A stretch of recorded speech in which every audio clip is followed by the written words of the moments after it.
Ladies and gentlemen, welcome into my official NFL Week number 17 Top 10 Best Bets, where I go through my favorite bets based on my personal opinion, the recent trends, and then we look at some of my 3 top parlays, most of them just moneyline parlays that I like this week. Also looking at smart money betting. Where is most of the smart money, meaning where are the professionals placing their bets? But let's get right into it with my best bets. The Cowboys -10 on the road in Tennessee. Guys, I understand 10 points on the road. It's no joke in the NFL. But let's just look at the Titans' situation currently. They do not need to win this game. There's rumors they're going to rest Derrick Henry. If they end up doing that, I think the Cowboys go to -13. Also, guys, 10 is tough to cover on the road against any team, but Malik Willis simply can't generate offense. So I think the Cowboys get it done on the road and win this game something like 27-10. Maybe worst case scenario, it's a push if it's 27-17. I respect Tennessee. I think they have a very well coached defense, and I'm concerned about Tony Pollard's health status for this game, but it's just too good to pass up at this point because there are rumors that the Tennessee Titans will be resting Derrick Henry because they don't need this game, win or lose. Next week, Week 18, will be for the division when they face the Jaguars. So, guys, with the Titans, there's just no motivation. The Cowboys on the road, I think it'll be close in the first half because I respect the Titans and how well coached they are. But, there's just no way they can keep up with it in terms of the offense unless Malik Willis shows us something he simply hasn't shown us yet this year. Next, we have the Cardinals at the Falcons. I'm taking the over 41. And guys, really, this is a game a lot of people are not betting, but I'm getting a major over vibe. It's a dome. It's going to be fine weather. Meaningless game overall, so both defenses may be a little bit out of it. And there are offensive weapons on both of these teams, and I am expecting Desmond Ridder, who has thrown for 0 passing touchdowns in his 2 starts, to really have a nice game here. Drake London looked really good against a very tough Baltimore defense on the road. And you've also got Trace McSorley kind of battling for a job. They've got DeAndre Hopkins, who should be a lot better this week after catching just 1 of 10 targets against the Buccaneers at home last week. And also Hollywood Brown, maybe he catches a deep touchdown. It just feels like a meaningless, fun game that goes over. I think the Falcons win 27-24. But that's 51 total points, and that's a very easy over when you talk about this game being played in a dome. Meaningless, not much motivation for the defenses.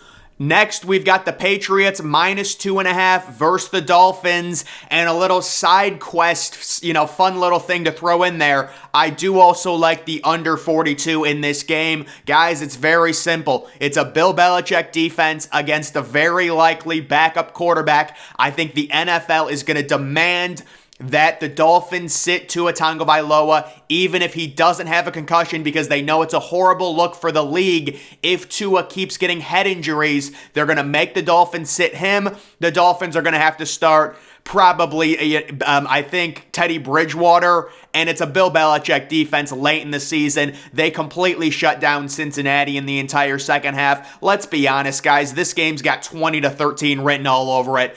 It's going to be a New England win. They need to win to get to 8-8. They do win. They're going to cover the 2.5, and I do like the under in that one. Next, we have the Buccaneers -3 versus the Panthers. I'm probably the only one on earth that's in on Tampa Bay to cover against the Carolina team, who has just been a crazy good team against the spread late in the season. Guys, I'm telling you, Sam Darnold is due for a blow-up game. I'm sensing 3 interceptions in this game for Sam Darnold. The Bills have a good defense. They're going to shut down Carolina's running game. Of course, Detroit really struggled with that. The Buccaneers will shut down the Panthers' running game. Tom Brady still has Chris Godwin. He still has Mike Evans. They're good enough on offense with Leonard Fournette. They will actually blow out the Carolina Panthers, in my opinion. This is a trend buster. I know the Buccaneers are like 2-13 against the spread. It's crazy. This is the trend buster. This is why I'm 24-11 in my last 4 weeks, because I predict things like this and they end up happening. The Buccaneers win this game, honestly, probably by 20 points. Darnold is due for a blow-up. This is not a good Carolina team. And I know, listen, I understand Tampa Bay isn't great, but they're only 3-point favorites with a good defense at home against Sam Darnold, and Chris Godwin and Mike Evans and Leonard Fournette are healthy. Folks, let's just stop with the Carolina Panthers at this point. Come on. Moving on to number 5, I am going in on the Jaguars minus the 4.5 at Houston. I've heard rumors from people saying that the Jaguars should rest Trevor Lawrence just because this game is meaningless. Guys, no. Trevor Lawrence is a second-year QB. He's playing really well. The worst thing you could do is rest him against a team that's terrible. Trevor Lawrence is going to build on the momentum. The Texans need to lose to secure the number 1 overall pick. I said Trevor Lawrence would have a breakout second half. That's exactly what's happening. He throws 3 passing touchdowns. Everyone's in on Houston in this game. But no, guys, Houston's covered 3 straight games. They're not that good. They're due for a bad performance, and they're going to get blown out by Jacksonville. Now is not the time to rest Trevor Lawrence. He's still very young. He still needs more confidence. This is the perfect spot to get him confidence going into the must-win game against Tennessee. So I see Trevor Lawrence playing in this one, and I really do like the Jaguars, with the Texans still needing to lose to lock up that number 1 pick. At least I believe that's true. Don't quote me on that, but I think that is true. Number 6, the Raiders +6 versus the 49ers. And how about the over 44.5? But guys, I apologize to Brock Purdy. I keep betting against him and he keeps, winning. It's crazy. I do think there's value on Derek Carr at home versus 7th round rookie. It just feels like the Raiders are a different team on offense at home. And the reason I say take the over 44.5, Raiders home overs, I believe it's something like 6-1-1 or something, or 6-1 in Raiders home overs. So that stadium, that new dome, it generates a lot of points. We like the over based on the trend, but I especially like the Raiders possibly to win this game outright. The only issue is you have to control Nick Bosa. If Nick Bosa ruins drives, it's going to be very hard. That's the thing that happened with the Commanders, where, quite honestly, the Commanders could have won that game, to be completely honest. They had 4th and goal at the 1-yard line early in the second quarter, and it was 0-0. You've got to score on that. But guys, I feel like we're getting the Raiders at a discount at home. They play better on offense at home. They've got Darren Waller back. They've got Hunter Renfrow back. They've got Josh Jacobs experiencing a breakout year. The 49ers are due to really struggle in one of these games. I'm sorry, they just are. And I love the 49ers. Trust me, they've got a great team. They're due to struggle. Next, we've got the Jets -1.5 at the Seahawks. Guys, there is a major trend with Seattle. 0-6 against the spread in their last 6 games. Mike White is back. Garrett Wilson is going for 190 yards in this game, guys, and possibly 2 touchdowns.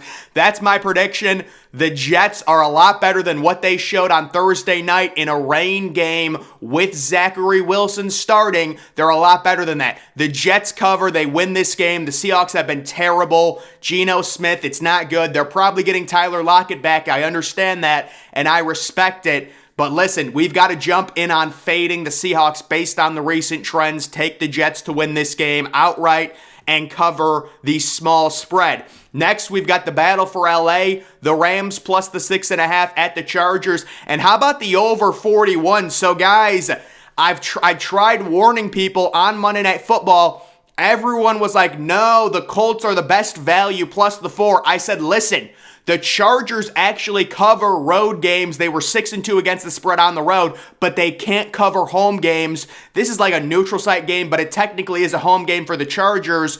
They can't cover. 6.5 is too much. Baker Mayfield has all the motivation in the world trying to fight for a starting job next year.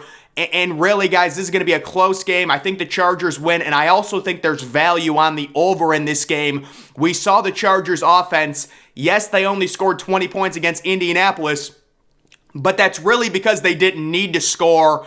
They've got Austin Eckler. They've got Mike Williams, all healthy. They've got Keenan Allen. They're going to get up to probably 24 or 27 points. And the Rams, they found something with Baker Mayfield, with Cam Akers. They're playing better on offense. I think 41 is a very easy number for both of these teams to hit in a dome.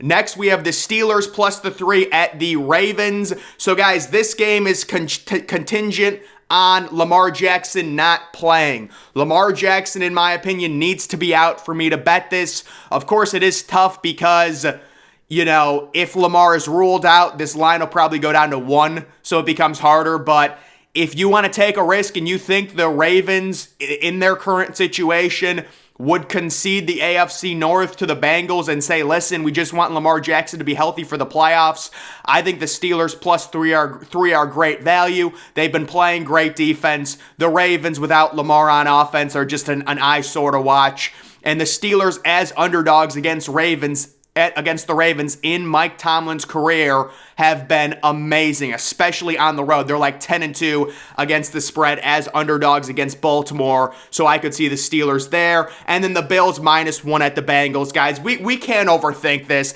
I see all these people saying take the Bengals, they're great value. Guys, trust Josh Allen. Trust Stephon Diggs. Stephon Diggs, this is the game where he reminds everyone. Everyone talks about Justin Jefferson, Jamar Chase, things like that. Stephon Diggs is a superstar. He's going to have 2 touchdowns. He's been quiet recently. And really, guys, people are ignoring a lot of major warning signs when it comes to this Cincinnati team. They were totally shut down, and they've become very one-dimensional. Take a look at their second half against New England. They were completely shut down. I like the Bills' offense a lot more. I love Joe Burrow, don't get me wrong. But the Bills win this game for sure, guys. I've got them covering. And then we do have the smart money bets here. The Commanders -2 versus the Browns. This is just where most of the professional money is going. So people liking the Commanders, still fighting for a playoff spot versus the Browns. The Broncos at the Chiefs, the under 45. Listen, I can understand because Denver unders are pretty profitable there. Patriots -2.5 versus the Dolphins. I completely agree. The Bears +6 at the Lions. A lot of people love the Bears +6. It's due to the Lions' horrible run defense facing Justin Fields. The Texans +4.5 versus the Jaguars. I disagree with that. I think the Jaguars cover. The Colts at the Giants. The over 38.5. I would advise against betting on any Colts over at this point in the season personally. The Rams +6.5, I agree completely. The Steelers +3, very popular bet. The Bills -1.5 at the Bengals. And how about the under? I'm going to disagree on the under, but I agree on the Bills covering that very small spread on the road. And then, guys, these are just 3 parlays that I do like. They're just short 3-legged parlays, many of them money line. The Cowboys money line at the Titans, certainly. We like the Cowboys to at least win that game. The Giants money line versus the tanking Colts.